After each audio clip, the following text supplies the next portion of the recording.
We are back. Okay.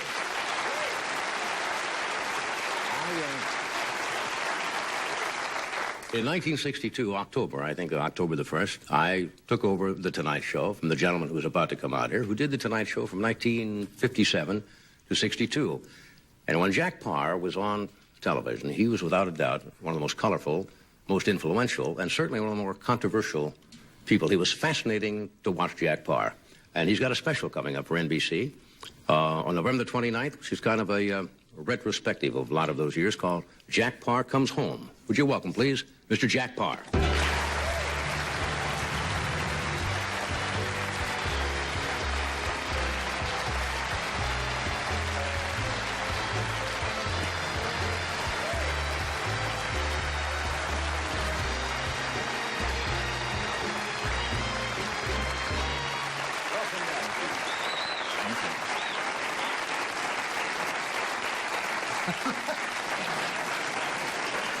Thank you. Dr. Livingston, I presume.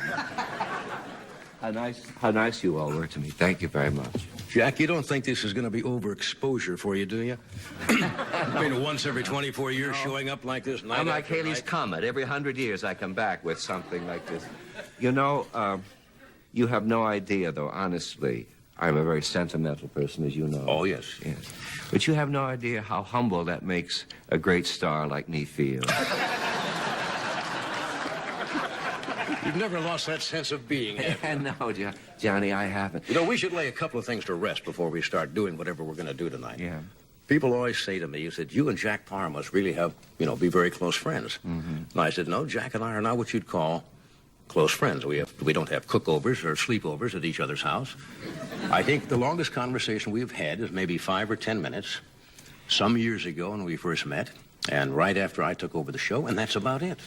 And then on CBS, you replaced me then on CBS. We did a 3-hour show. Can you imagine? From 7 until 9 in the morning. It went as far as Chicago. There wasn't even a full network. And then we had to do an hour repeat from 9 to 10 for the West Coast. Right. A 3-hour show, ad-libbed. It was about the most difficult thing ever. We did it out of Grand Central Station, and the reporters, they called them at that time, were what do they call them now? Commentators now. Yeah, Oh, they reported the news. Charlie Collingwood and Walter Cronkite. You know, I'll tell you a story that's true. I replaced Walter Cronkite. My child had just been born. I had come from Hollywood, and I was broke, living in a little dinky apartment in the basement. And I had a beautiful home in Cheviot Hills here. And I said to myself, what did I do to deserve? Here I'm in this apartment. And I'd look out the window of our apartment, and all I would see people's feet.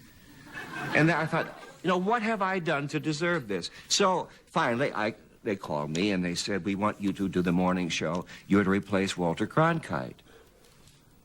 So I called my mother, and I said, Mom, don't worry. Things are going to be swell. I'm going to be on the morning show on CBS at very big money. I tell you, I went from nothing to a lot of money to any of us. And my mother says, I hope you're not going to replace Walter Cronkite. And I said, yes, I am. I'm going to replace Walter Cronkite, and I'm damn sorry, Mom, but I am.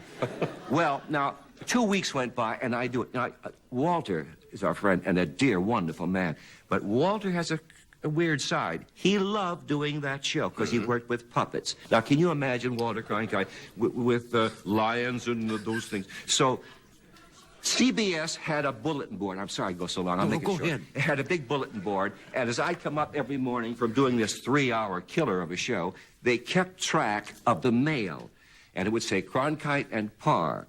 Now, I said, what is that supposed to be? And they said, well, we're to keep track of the mail. Those who say they like Jack Paar, it's a big improvement. Who are you? This is Doc Severinsen. I'm a friend of Jose Mellis. I didn't even know him. What happened to Sketch Henderson? You don't stay up late, do you, Jack? No. So anyhow, they had this bulletin board, see, Paar, Cronkite. And I said, well, what does it say? And they said, well, if they say the show was better before, that it won for Cronkite. Well, I said, I object to that because it's very bad for the morale of the staff. I mean, you've made your decision. You've already replaced Cronkite. I'm there. Why do this? It's insulting the secretaries and all. And the secretary says, well, we have this problem. What problem do you have? She said, it says, we miss Walter Cronkite. I said, well, put it for Walter Cronkite. She says, the note is from your mother. Honest to God. Your mother didn't give up. Yeah. Hey, I was thinking tonight. Yeah. The last time I was on a show like this where I was to answer questions.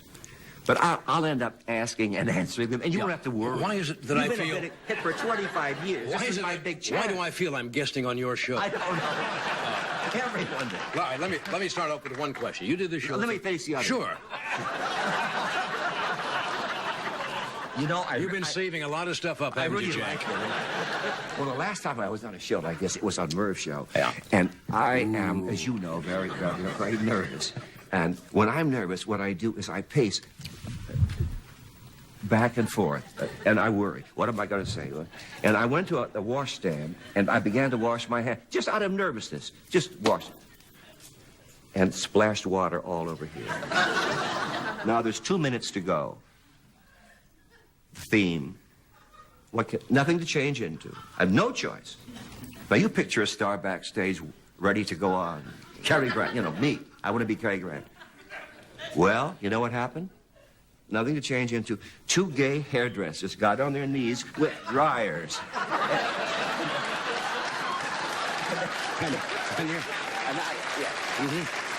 I made my entrance.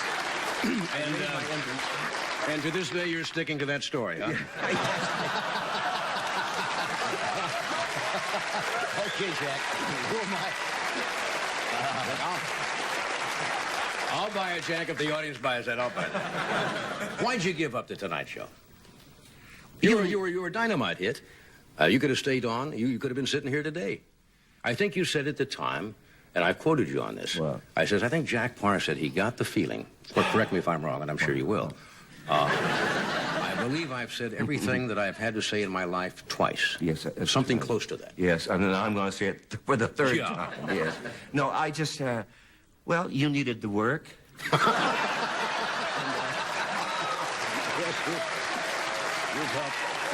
You've helped support a goodly number of people, Jack. Yes. And we're both Presbyterians, and we That's have true. to stick together. Absolutely. You know, so that's why I did. No, I had enough. Yeah. I had enough. You know, I didn't make any money on that show. Yeah. You have taught us all a great deal. Do you know that I will make more money? Now, see, money's not a big thing in my life. It's not a little thing, but it's not a big thing in my life. But I'll make more money on the hour show, 1 hour show, Yeah. than I made a year on the Tonight Show. Are you serious? I'm serious. That's good sized money. That's good It size. was about time, wasn't it? No, But if you'd have stayed here, you'd be doing it too. no, Johnny, I never could do what you do. Oh, yes. Nobody will ever equal what you have done on this show. To follow, nobody. Longevity. We'll take a break. We're coming right back.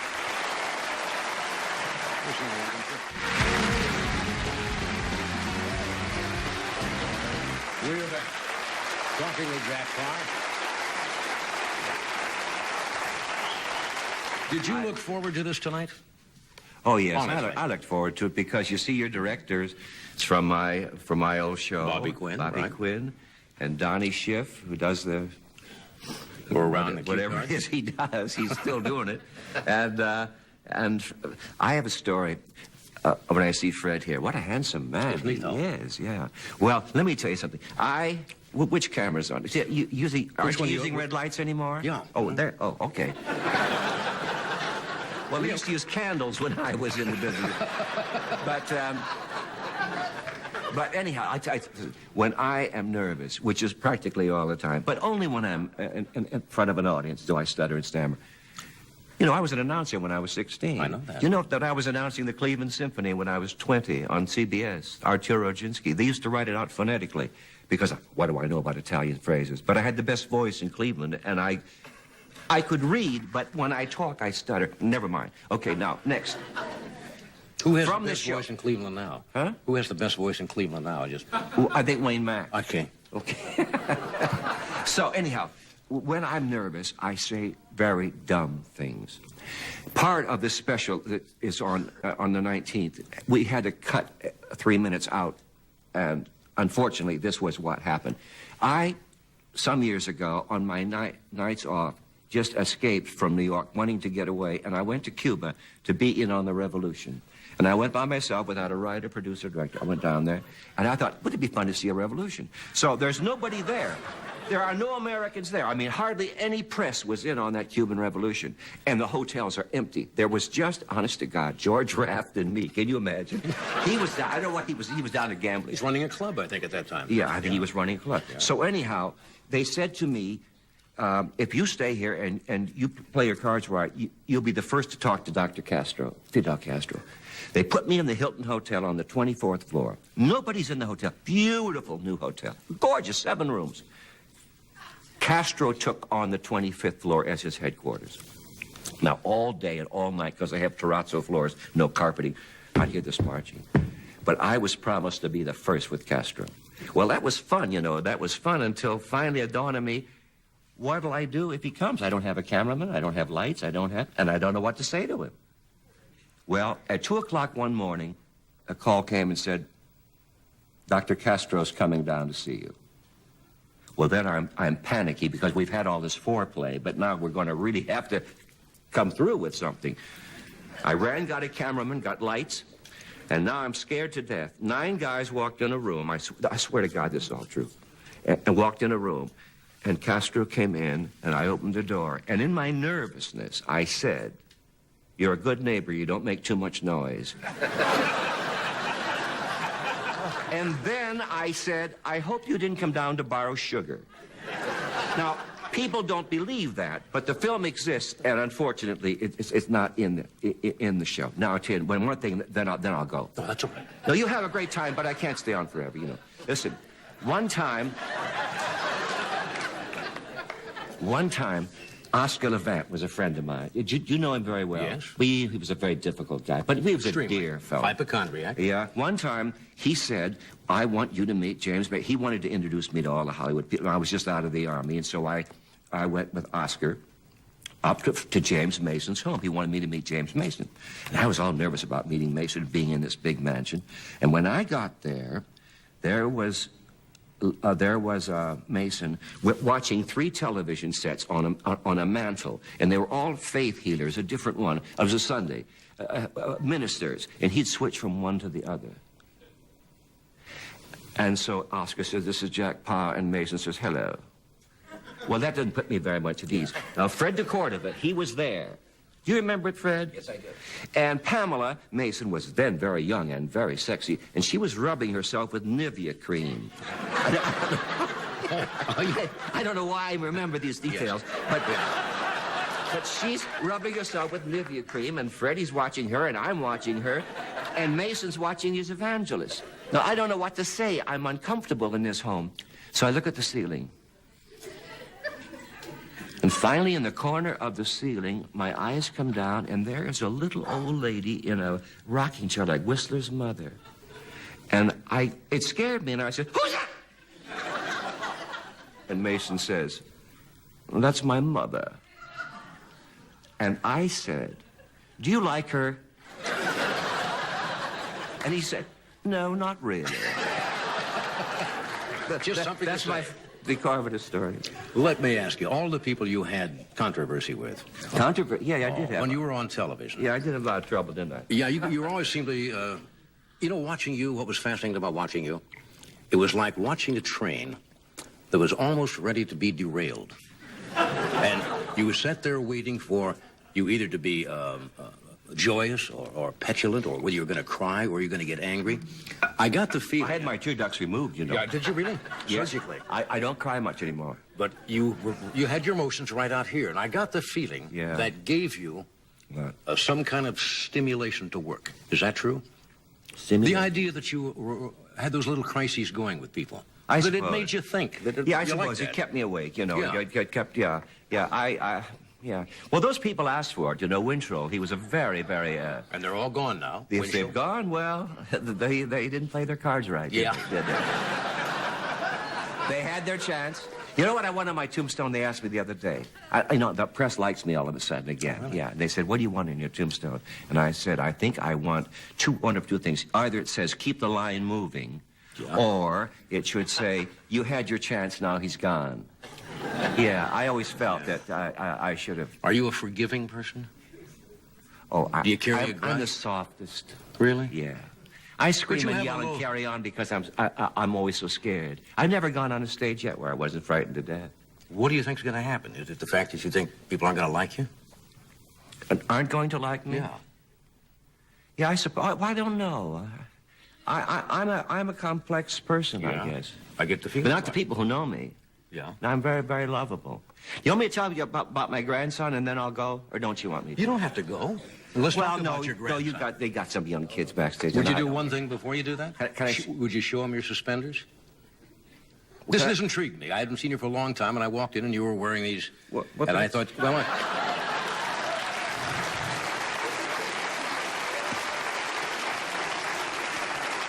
I thought maybe you were going directly from here to Hee-Haw or something, and I just were dressing for the occasion. No. We're going to come back. We got a couple of charming pictures about you and your grandson, and we got a little clip. So take a look.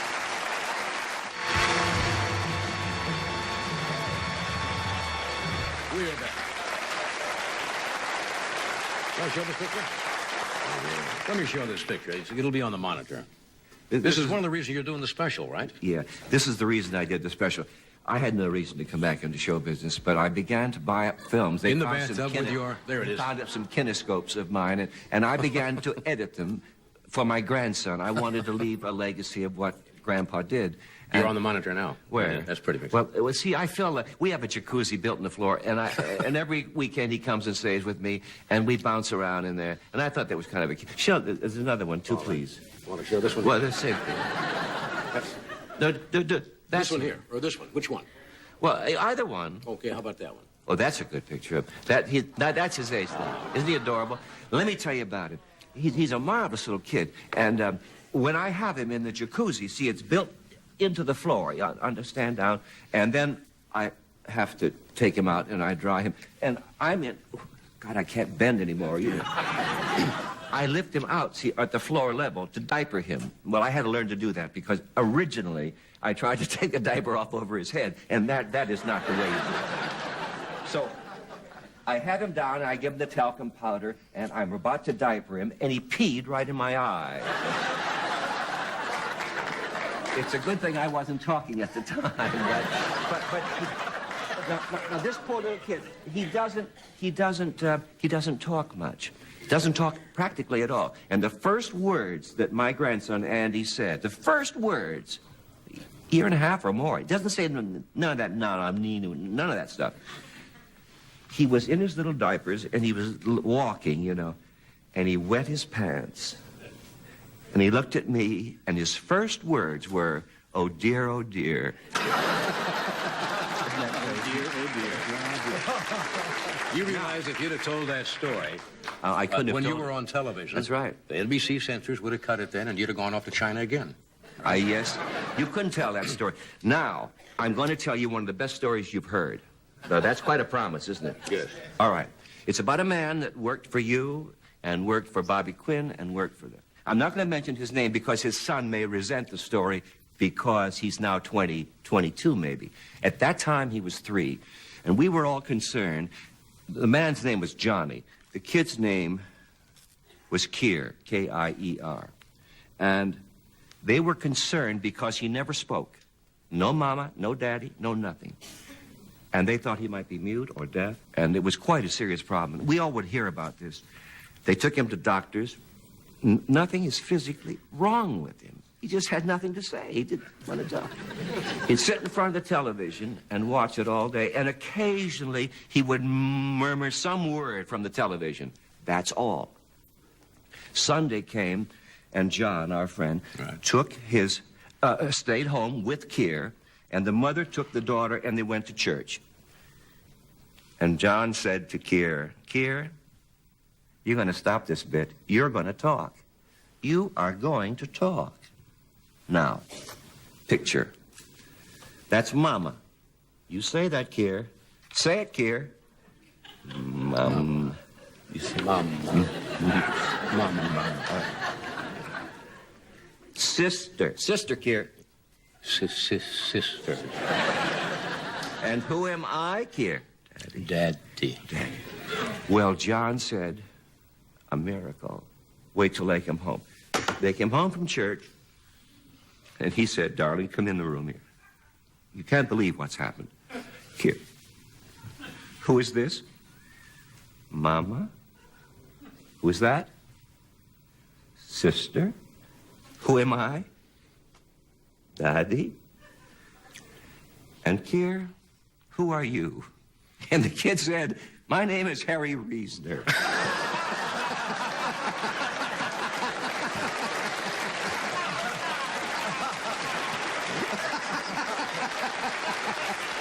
I'm going to go. That's a wonderful story. I'm going to go.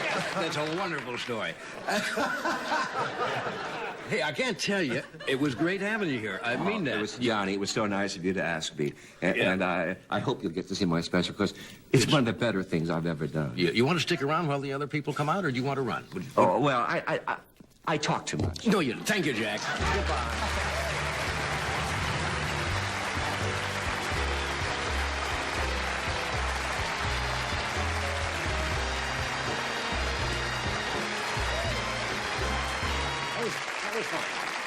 That was fascinating. That's the longest conversation I've had with Jack Paar in 32 years. Was right here. We'll take a break. We'll be right back.